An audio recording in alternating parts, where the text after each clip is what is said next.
Hey, what's up guys? Welcome back to my channel. If you're new around here, my name is Ronan and I make a lot of vlogs and product and tech reviews, and in today's video we're talking about the brand new iPad mini.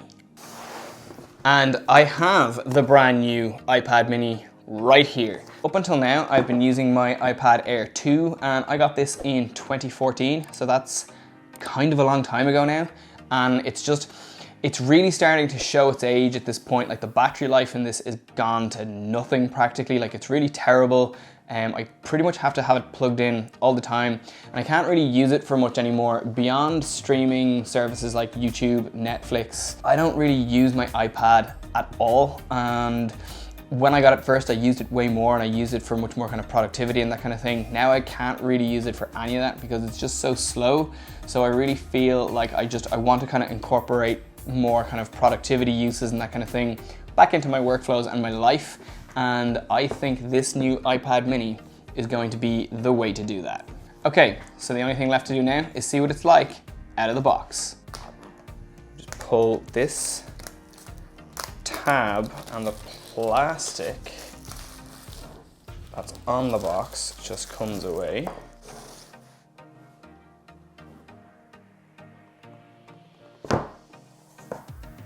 This is the iPad mini, and straight away, if I lift it out, so these used to be covered in like a plastic film, and Apple cover all of their products in paper now, it seems.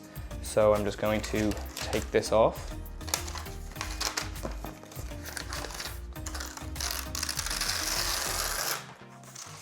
So that kind of just tears away, and this is the iPad mini in space gray. It is beautiful. So it's much neater and much tidier looking, I guess, than my previous iPad. So the lock button here, this is the Touch ID sensor, so this feels much smoother. It feels kind of ceramic and not metal like the home button or the lock button on my previous iPad that I'm used to. The other thing is these two rocker buttons here. They are the volume up and volume down button, and they feel really, really nice to press. And then we just have our camera on the back, and the camera slightly protrudes on this iPad, which I don't love that, but if I'm being honest, it's the same with my iPhone and it doesn't bother me, so I'm pretty sure it's not gonna bother me at all here. So now let's just have another quick look and see what else is inside the box. So in here we have the usual kind of paperwork stuff, you know, iPad mini. It's just a quick how-to guide on how to use the iPad, that kind of thing. What else have we got in here? We have Apple stickers, other information, just stuff that I'm never going to read. And then in here we have our charging brick. This is very similar to what I'm used to. This charging brick is really heavy though. This is really like what comes with the Apple Watch, but much bigger, much heavier. And it's USB Type-C here, as opposed to USB Type-A, which is what all my other connectors are. So that's new. But what's really cool about these is that just flicks out, and then that just plugs straight into the wall. And this is my charging cable, and this is a cable that I already have, but it's not exactly the same as most of the Apple cables that I have because it's USB-C to USB-C. And the reason for that is the new iPad mini actually has a USB-C port as opposed to a Lightning port, which all the other previous generation iPad minis and my own previous iPad had. That is pretty much everything that you get in the box with the new iPad mini. So I guess the only thing left for me to do now is to turn on the iPad. So straight away, to turn this on, the power button is just on top here, and if I just hold this down, I'm hoping that there's some battery in this. So far it looks good.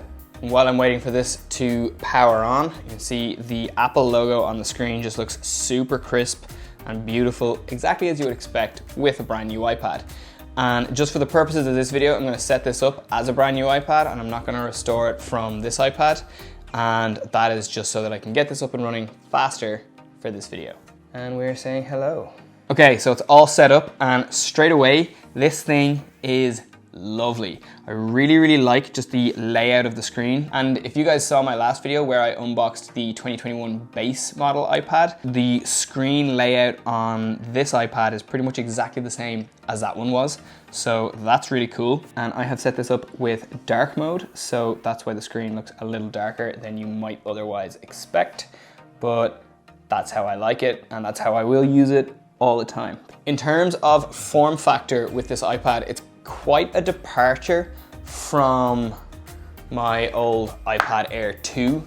Just show you now. So straight away, you can see if I lay this on top of this, you can see that the old iPad is considerably bigger than the new iPad, but I don't really feel like I'm losing an awful lot of size, if I'm being perfectly honest. And the reason for that is if I just put these side by side, I turn this screen on, you can see that the screen here, from here to here, isn't that much bigger than from here to here. So I'm not really losing a huge amount, even though when you put them side by side, it is. It's less than 2 inches in the difference of screen real estate that I've lost. And I just take this off because I don't need it. These are both space gray, and first thing that I've noticed is that the space gray on the new iPad mini is a little bit darker than on the old iPad Air 2. But to be perfectly honest, they're both really nice, but I prefer the shade of space gray on this than I do on this. I just think it's just nicer. So just to run through some of the kind of key differences between this iPad and my previous iPad. This is smaller. It also is a lot lighter. It feels much nicer in your hand, and it's much nicer to hold than my previous iPad was. The other thing that this doesn't have is it doesn't have a home button on the front. It's full screen. So this basically behaves exactly like my iPhone XS, which uses Face ID. This does not use Face ID. However, the Touch ID for this is in the lock button just here. And there's just one observation that I have straight away.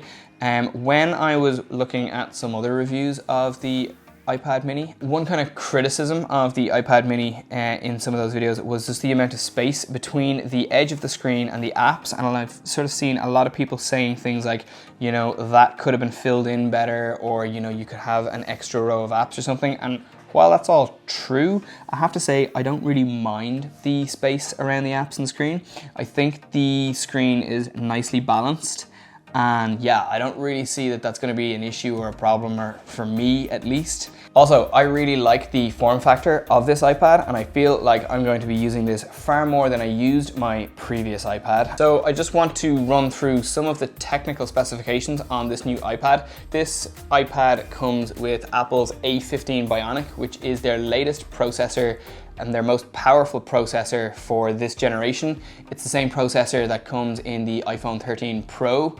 So to have a pro level processor in what many would regard as an entry level iPad, I think is huge. Like, for example, the current iPad Air has the previous generation processor, which actually means that this is a more powerful iPad than the most up-to-date iPad Air. So this iPad mini comes with an 8.3 inch display, which is bigger than previous generation iPad minis, but it comes inside the same overall form factor size as the previous generation iPad mini. And again, the reason for that is just that the bezel on the top and the bottom doesn't exist on this iPad, whereas the previous iPad mini was more along the same design as this iPad. So it has the bezel on the top and the bottom, and that's why this is able to have a bigger screen than previous generation iPad minis without being physically bigger in your hand. Another thing that is different with this iPad mini over the previous generation is that it doesn't have a lightning connector at the bottom. It uses USB Type-C. Some people are really happy that these are using USB Type-C, and I think some people probably are not entirely happy because they've got lots of old lightning connector cables and other accessories that now no longer work with their iPad. For me, I don't really care because I don't really plug my iPad in except to charge it. That's all I use that port for. What I do like is that if, as time goes on, I choose to use some peripheries with the iPad that do require USB Type-C, I can now use those in a way that I wasn't able to use them with my previous devices. So I see, I suppose, the prospective benefits of having a USB Type-C port on this iPad, but for me personally, I'm not really sure that it's going to make much of a difference to me either way. Another thing that's new on this iPad that I'm really excited about is the fact that it is compatible with the second generation Apple Pencil. Now, I currently don't own a second generation Apple Pencil, but I feel like that will change in the very near future because I have this iPad. One of the main reasons that I bought this iPad was for productivity and like note taking, that type of thing, and I intend to get an Apple Pencil so that I can write on this in much the same way as I do with the notepad and pen and paper, and that's something that I'm really excited for. And this whole side here is completely free on the iPad, and there's a little, like, it looks like a port that's been filled in. That is the area where the second generation Apple Pencil actually magnetizes to the body of the iPad, so you can store it along the side of the iPad, but also you can charge your Apple Pencil by magnetizing it to your iPad. So that's something that I'm really excited to explore in the future. Another thing that Apple have added for this iPad, and I really like it and I can't wait to be confused by it and just to use it in general, is the rocker buttons here that are on the top on the left hand side, if you hold it with the camera at the top, is the volume up and volume down keys. So these change depending on the orientation of the iPad. So with the way I'm holding the iPad right now, this left button here, button to the left, will actually lower the volume, and on the right, it will higher the volume. However, if I turn the iPad on its side like so, volume up becomes the button that's on top, volume down becomes the button that's on the bottom. So they've actually switched, and that will change completely depending on the orientation. So I've been using this since 2014, and when I'm in bed and I'm using this, I still mix up and down depending on how I'm holding this thing. So I actually think what Apple have done here should hopefully be a bit more natural to me at least, and I won't have any more problems like trying to raise and lower the volume using those keys. I just think it's a really clever tool, and it's just done through the software in the iPad. So another thing that I'm super impressed with about this iPad is the camera. So it comes with a 12 megapixel ultra wide camera here, which, like, realistically speaking, I'm probably almost never going to use.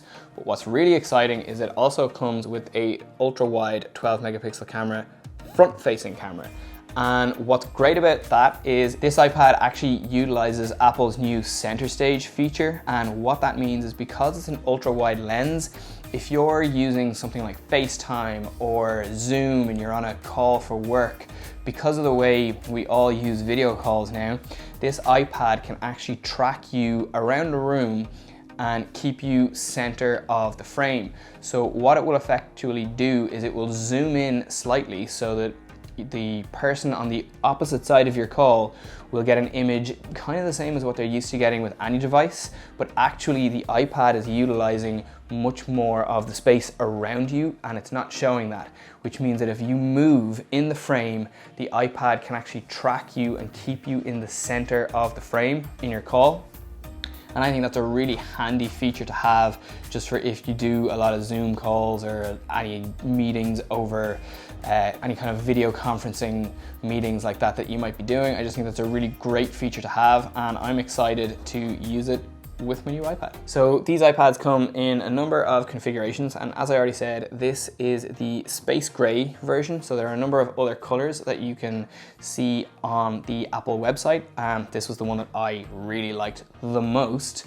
But also in terms of configuration, this is the 64 gig version, and it's the Wi-Fi only version. So this is the cheapest version of the iPad mini that you can get, and this was €569 to buy for me in Ireland. It comes in a 256 gigabyte storage option as well. Not really sure why there's no 128 gigabyte in between the 64 and the 256, but there isn't. So that is the 6th generation iPad mini, or the 2021 iPad mini if you prefer. And that is what it looks like out of the box. So I plan on actually revisiting this iPad at a later date and doing kind of a more comprehensive review and kind of really going through how it fits into my life and really kind of talking about the things that I really like about it and the things that I'm sure that I won't like so much about it. So that'll probably be sometime in the new year. I want to use this for maybe a month or two, really kind of get to know it first. So in the meantime, I think that's pretty much all I have to say about the new iPad mini. So I'm gonna leave this video here. I'm gonna go off and play with my new iPad mini. So I hope you've liked this video. If you did, please give it a big thumbs up. Please subscribe to my channel, and I will see you guys in my next video.